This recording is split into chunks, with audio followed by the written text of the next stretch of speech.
שלום וברכה. היום נפתח את הנושא של ספירת העומר בשאלה מאוד מעניינת.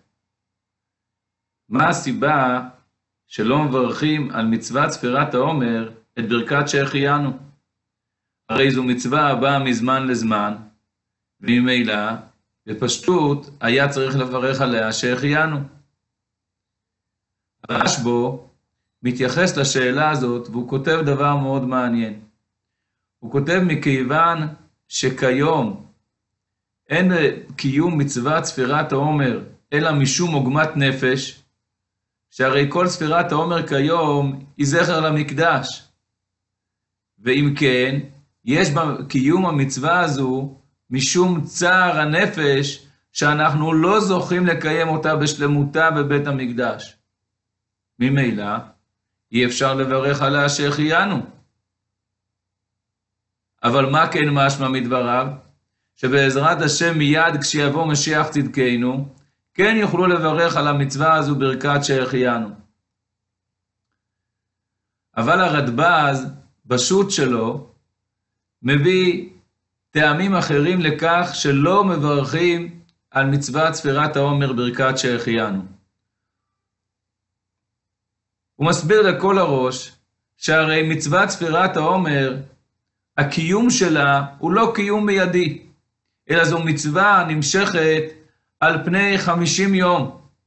ולכן אי אפשר לברך על מצווה שהיא לא נמצאת לפניו בשלימותה. יתרה מכך, אנחנו צריכים לחשוש שמא האדם עלול לשכוח את אחד מימי הספירה, וממילא אין לו את המצווה בשלימותה. מה תאמר? אולי יברך בסיום ימי הספירה שגמר לקיים את המצווה בספירת 49 הימים, ספירת ה-50 יום שהגיע לשלימותם. הרי שם, אחרי שהוא ספר את המצווה ביום האחרון, אז המצווה איננה לפניו. וקיימלן, שברכת שהחיינו אפשר לברך רק על דבר שנמצא לפניו.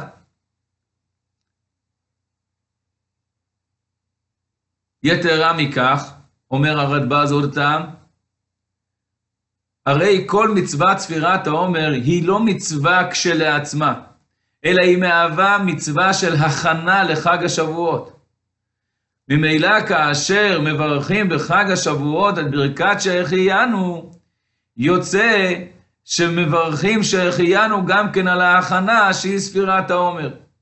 דוגמה לדבר הוא מביא ממצוות סוכה כידוע, שהאדם לא מברך על עשיית הסוכה, אלא בברכת שהחיינו של החג, הוא פותר גם כן את בניית הסוכה שהוא עשה אותה לשם המצווה. אז לכן גם כן כאן בספירת העומר, כאשר נברך שהחיינו בחג השבועות, זה יעלה גם כן עבור ספירת העומר. לדבריו יוצא, שבביאת המשיח גם כן לא יברכו שהחיינו על ספירת העומר, למרות שישנו בית המקדש. מחלוקת מאוד מעניינת, ובוודאי הקדוש ברוך הוא ישלח את משיח צדקנו ותשבי שיתרץ קושיות ובעיות, וגם את הבעיה הזו הוא יפתור לנו.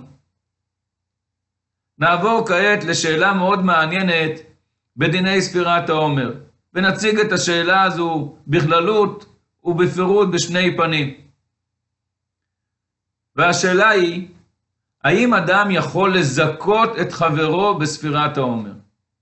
לדוגמה, האם אדם יכול לברך, וכאשר הוא מברך ואומר את הספירה, חברו ישמע, ובזה הוא יצא ידי חובת ספירת העומר. ולמחרת חברו שנמצא לבד יוכל להמשיך לספור בברכה, כי אתמול הוא שמע את חברו. או לחילופין, האם אדם יכול לומר לחברו, תהיה שליח עבורי כדי לקיים את מצוות ספירת העומר, כלומר תברך עבורי ותספור עבורי את מצוות ספירת העומר, האם הדבר אפשרי או לא? הנושא הזה הוא נושא מאוד מעניין ורחב, שעומד ביסודות של ספירת העומר, נמצא במחלוקת הפוסקים, ועיקרה בשאלה הכללית של שומע כעונה. חכמינו זיכרונם לברכה אומרים בגמרא בכמה מקומות שיש לנו כלל ששומע כעונה.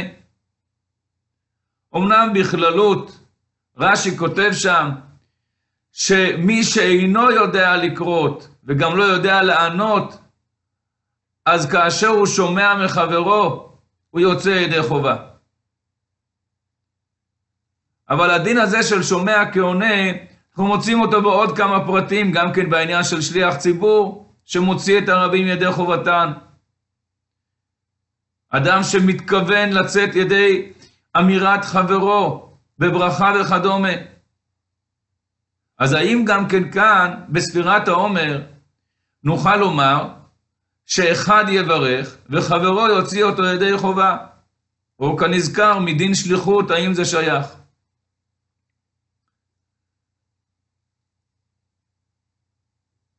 הפוסקים מביאים בדיון הזה את דברי הגמרא. הגמרא נעמדת על דברי הכתוב, מה שנאמר בספירת העומר, וספרתם לכם ממחרת השבת. תספרו 50 יום.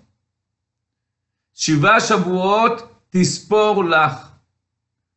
לומדת הגמרא שצריכה להיות ספירה לכל אחד ואחד. כלומר, כל אדם ואדם צריך לספור בעצמו את ספירת העומר. דבר נוסף לומדים מכך, סוגיה בפני עצמה, שלא נעסוק בה בשיעור הזה, היא שספירת העומר צריכה להתחיל ממחרת השבת, דהיינו ממחרת יום טוב, ולא כדעת הטועים אז שסברו שצריך להתחיל ממחרת שבת רגילה, מה שנקרא שבת בראשית. על כל פנים לענייננו, ישנה מצוות עשה על כל אחד ואחד לספור בעצמו את ספירת העומר החל ממחרת היום טוב הראשון של חג הפסח. אמנם כשמדייקים בדברי הגמרא חלוקים הפוסקים. יש הסוברים שספירת העומר יש לה מיעוט מיוחד. מה המיעוט המיוחד? שלמרות שאמרנו קודם, שיש עניין כזה שנקרא שומע כעונה, דהיינו שהאדם השומע יכול על ידי ענייתו, על ידי כוונתו לצאת ידי חובה, להיחשב כמקיים המצווה, כסופר הספירה, הרי שבספירת העומר התורה עצמה, הכתוב עצמו, בא ומיעט. הכתוב בא ואמר ספירת העומר שונה, כי צריך להיות לכם, צריך להיות לך. דהיינו שכל אחד ואחד יספור בעצמו, ולא יכול להיות שומע כעונה. הדברים האלה מבוארים בפוסקים, בפרי חדש, וגם בדברי נחמיה על שולחן ערוך אדמו"ר הזקן בסימן תרנ"א. זהו צד אחד של הדברים. לומר שהתורה באה למעט את העניין של שומע כעונה בספירת העומר. אבל יש מהפוסקים שסוברים שהכתוב בא ללמד רק שספירת העומר היא שונה מספירות אחרות שישנם בתורה. לדוגמה, ישנה מצוות ספירת שמיטין ויובלות. את זה לא כל אחד סופר היום, שנה ראשונה ליובל, שנייה ליובל. זו ספירה נספרת בבית הדין. באה התורה לומר, שונה ספירת העומר. ספירת העומר, סופרים אותה רק כל אחד ואחד, וספרתם לכם, שהספירה תהיה שלכם. ולכן, בכללות הספירה צריכה להיות של כל אחד ואחד. אבל אם האדם שומע מחברו, זה עולה עבורו ונחשב לו כאילו הוא ספר בעצמו. אבל מה שבטוח, שמדברי הגמרא אנחנו מבינים, וככה גם כן מביא את זה הר"ן, שכשהתורה אמרה וספרתם לכם, תספור לך, שוודאי לא שייך במצוות ספירת העומר למנות שליח. שומע כעונה שהוא שומע את הברכה בעצמו, יחשב כעונה, זה יכול להיות בתוך מחלוקת הפוסקים.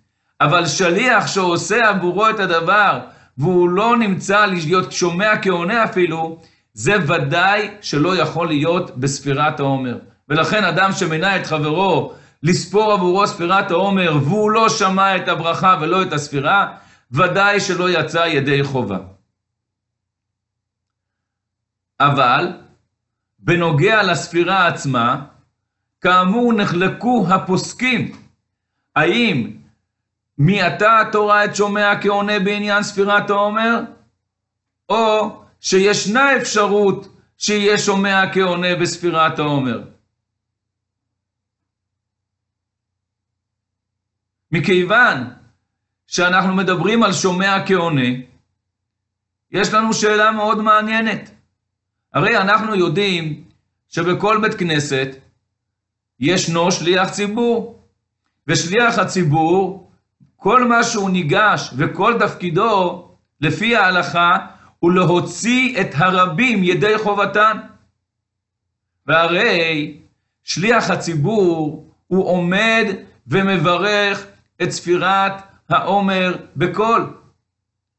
אז מדוע הוא לא מוציא ממעילה את הרבים ידי חובתן? מביא את השאלה הזו הפרי חדש, והוא עונה סברה מאוד מעניינת.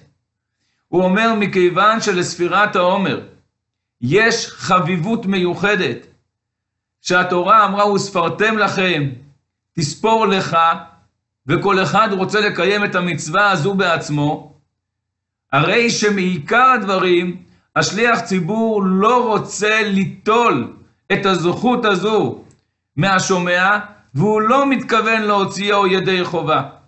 אבל אם באמת השליח ציבור התכוון להוציא ידי חובה, והשומע התכוון לצאת ידי חובה, ודאי שבכזה מקרה הוא יצא ידי חובה, ולא צריך לספור שוב, ובוודאי שאם הוא סופר שוב, הוא לא צריך לברך על הספירה שלו. הרשב"א אומר שאומנם לגבי הספירה עצמה, ברור שצריך שלכתחילה כל אחד ואחד יספור בעצמו. אבל לגבי הברכה של ספירת העומר, הרי שהשליח ציבור או אדם אחר יכול להוציא ידי חברו את השומע בברכת הספירה. אדמו"ר הזקן כותב דבר מאוד מעניין. מכיוון שכיום מצוות ספירת העומר היא מצווה מדברי סופרים, ויש לנו כלל לגבי מצוות מדברי סופרים שהוא יוצא גם בלי שהוא התכוון בהם. ואם נוסיף לכך את האמור לעיל בעניין הזה של שומע כעונה, שזה נושא בפני עצמו כמו שדיברנו קודם, הרי יש לנו מקום לחשוש שכשהאדם שומע את השליח ציבור או את חברו סופר את ספירת העומר, יכול להיות שבאותו הרגע הוא כבר יצא ידי חובה, אפילו בלי שהוא התכוון. לכן אומר אדמו"ר הזקן חידוש נפלא, שכאשר אדם עומד בבית הכנסת ושומע את השליח ציבור או את חברו מברך את ברכת ספירת העומר, לא מספיק שהוא לא מתכוון לצאת ידי חובה, אלא צריך שהוא יתכוון שלא לצאת ידי חובה בברכת וספירת חברו.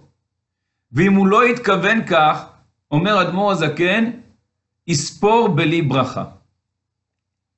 נמצא עולה לנו מתוכנם של הדברים שלכל הראש בנוגע לספירת העומר, אדם צריך לספור בעצמו.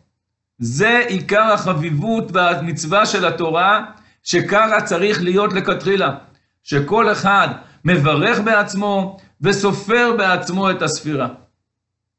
אמנם, האם אדם יכול לצאת ידי חובה בברכת וספירת חברו? התשובה היא, הוא יכול לצאת, אבל לא זו הדרך לכתחילה.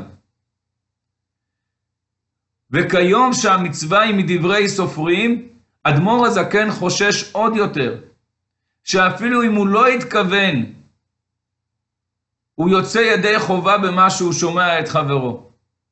ולכן האדם צריך לכוון שלא לצאת ידי חובת השמיעה מחברו, אלא שהוא רוצה לברך בעצמו ולצאת ידי חובה.